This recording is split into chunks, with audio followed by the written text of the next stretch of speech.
దేవుని అతి పరిశుద్ధ నామానికి మహిమ కలుగును గాక. ఈరోజు ఓ ఫర్ టుడే వాక్య సందేశంలోనికి మిమ్మల్ని అందరినీ ప్రేమపూర్వకంగా ఆహ్వానిస్తూ ఉన్నాను. ఎలా ఉన్నారు? బాగున్నారు కదూ? మీరంతా బాగుండాలని, మీ హృదయాల్లో గొప్ప నిరీక్షణ నింపాలని, దినదినము ప్రభువుకి మరింతగా చెరువుగా జీవించాలని ఈ వాక్య సందేశాలు ప్రార్థనాపూర్వకంగా మీ వద్దకు తీసుకొస్తున్నాం. ఈ వాక్య సందేశం ఉంటుంది మీ అందరికీ మన ప్రభువును, మన రక్షణకర్త అయిన యేసుక్రీస్తు ప్రభు వారి అత్యున్నతమైన నామంలో లైఫ్ చర్చ్ వైజాగ్ నుంచి శుభములు తెలియజేస్తా ఉన్నాను. ఈరోజు దావీదు రాసిన 145వ కీర్తన 19వ వచనం చదువుకుందాం.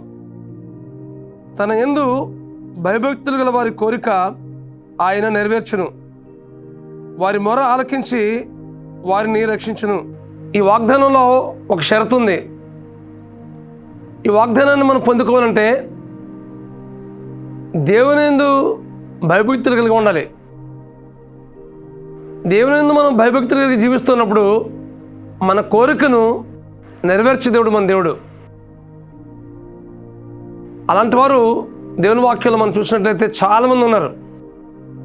దేవుని యందు భయభక్తులు కలిగి వారి ఆలోచనల్ని, వారి ఆశని, వారి కోరికను నెరవేర్చే దేవుడిగా ఉన్నట్లుగా మనం దేవుని వాక్యాలను గమనిస్తున్నాం. దేవుని యందు భయభక్తులు కలిగి జీవించడం అంటే దేవునితో సమయం గడపడం, దేవునితో సహవాసం చేయడం, ఆయన వాక్యం చదవడం, ఆయన వాక్యానుసారంగా జీవించడం, అలాగే దేవునికి అంగీకారయోగ్యమైనటువంటి కార్యాలు చేయటం. ఇలా చేసినప్పుడు మన జీవితంలో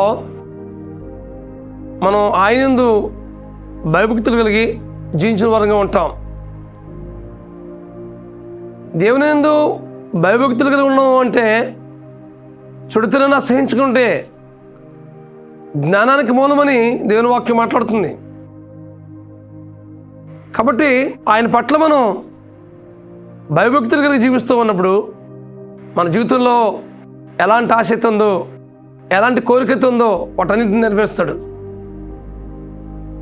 చాలాసార్లు మన జీవితంలో మన బిడ్డల కోసం ఆలోచిస్తుంటాం. నా కుమారుడు లేదా నా కుమార్తె ఇదిగో ఎలా సెటిల్ అవ్వాలి, ఎంత ఉన్నతమైన స్థితిలో ఎదగాలి అని ఆశిస్తూ ఉంటుంటాం. వాళ్ళు మంచి స్థితిలో ఉండాలి, రాబోయే దినాల్లో ఆ స్థితిలో ఉంటూ దేవుని నామాన్ని మహింపరచాలి అని మనం అలాంటి కోరికతో మనం ఉంటాం, అలాంటి ఆశ కలిగి ఉంటాం. అలాగే రాబోయే కాలంలో నా బిడ్డలు పరిచర్యలో ఉండాలి, దేవుని సేవ చేయాలి అని ఆలోచన కలిగిన వారు కూడా ఉంటారు. అయితే అలాంటి ఆశ, అలాంటి కోరిక మన జీవితంలో నెరవేర్చబడాలి అంటే ఒక కండిషన్ ఏంటంటే దేవుని యందు భయభక్తులు కలిగి మనం జీవిస్తూ ఉన్నప్పుడు మన కోరికను ఆయన నెరవేరుస్తాడు. జకరియా, ఎలిజబెత్ వారి దాంపత్య జీవితంలో మనం చూసినట్లయితే యాజక ధర్మం చేస్తున్నాడు జకరియా. అయితే వారికి సంతానం లేదు, బిడ్డలు లేరు. వారు దేవుని సన్నిధిలో చాలా దినాల నుంచి కనిపెడతా ఉన్నారు. దేవుడు వారు కనికరించి వారి కోరికను దేవుడు సిద్ధింపజేశాడు. ఎలిజబెత్ యొక్క గర్భాన్ని తెరిచి కారణ జన్ముడైనటువంటి యోహాన్ని ఒక కుమారుడిని అనుగ్రహిస్తాడు. దేవుడు వాగ్దానం చేస్తాడు. వాగ్దానం చేసినట్లుగానే యోహాను దేవుడు బహుమానంగా ఎలిజబెత్కు, జకర్యాకు ఇచ్చినట్లుగా దేవుని వాక్యాలు మనం చూస్తూ ఉన్నాం.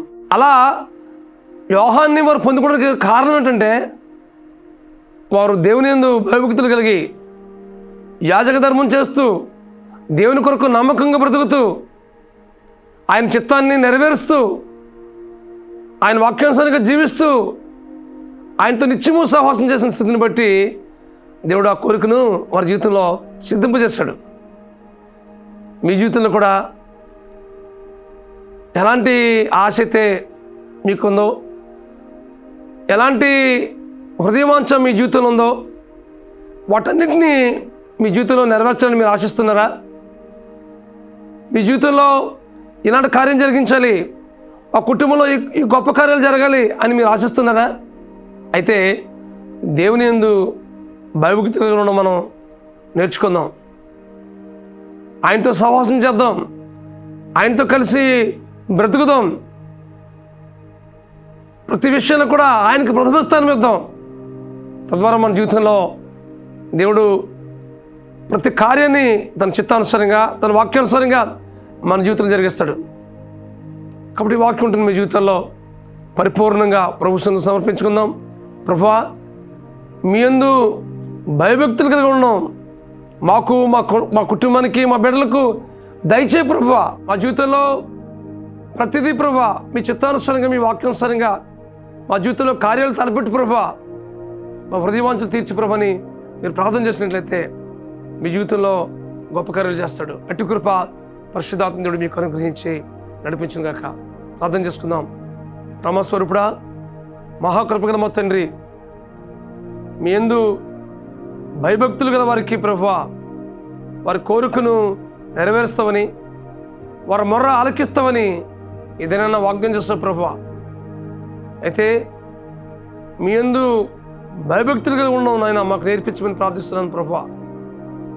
ఈ వాక్యం ఉంటుంది మా పిల్లల జీవితాల్లో ఏ హృదయవాంఛ మా జీవితంలో ఉందో ప్రభువా, ఏ ఆసక్తి ఉందో ప్రభువా, భవిష్యత్తు పట్ల ఎలాంటి దృక్పథమైతే వాళ్ళ జీవితంలో ఉందో ప్రభువా, వాటన్నింటినీ ప్రభువా మీ చిత్తానుసారంగా నెరవేర్చవలసిందిగా ప్రార్థిస్తున్నాను మా తండ్రి. మీకు వందనాలు. అయితే మీ యందు భయభక్తులు కలిగి మీకు ఇచ్చే స్థానం మరి దేనికి ఇవ్వకుండా ప్రభువా పరిపూర్ణంగా వీరి జీవితాలు మీకు సమర్పించుకుంటూ, తద్వారా వీరి జీవితంలో ప్రతి ఆశను, కోరికను నెరవేర్చి మీరు మహిమ పొందమని సమస్త మహిమ ఘనత ప్రభావాలు మీకే చెల్లిస్తూ మా ప్రభువును, మీ ప్రియకుమారుడును, మా రక్షకుడునైనా యేసుక్రీస్తు నామములో ప్రార్థించి వేడుకుంటున్నాం తండ్రి. ఆమేన్, ఆమేన్, ఆమేన్. దేవుని యందు భయభక్తులు కలిగి జీవించట్లో, మీ హృదయ వాంఛలన్నింటినీ నెరవేర్చట్లో, ప్రతి విషయాన్ని దేవుని సన్నిధిలో మొరపెట్టి ఆయన సన్నిధి నుండి మీరు పొందుకుంటలో పరిశుద్ధాత్మ దేవుడు మీకు సహాయం చేసి నడిపించును గాక. God bless you friends. దేవుడు మీ కోరికను సిద్ధింపజేసి మీ ఆలోచనతో సఫలపరచును గాక. God bless you.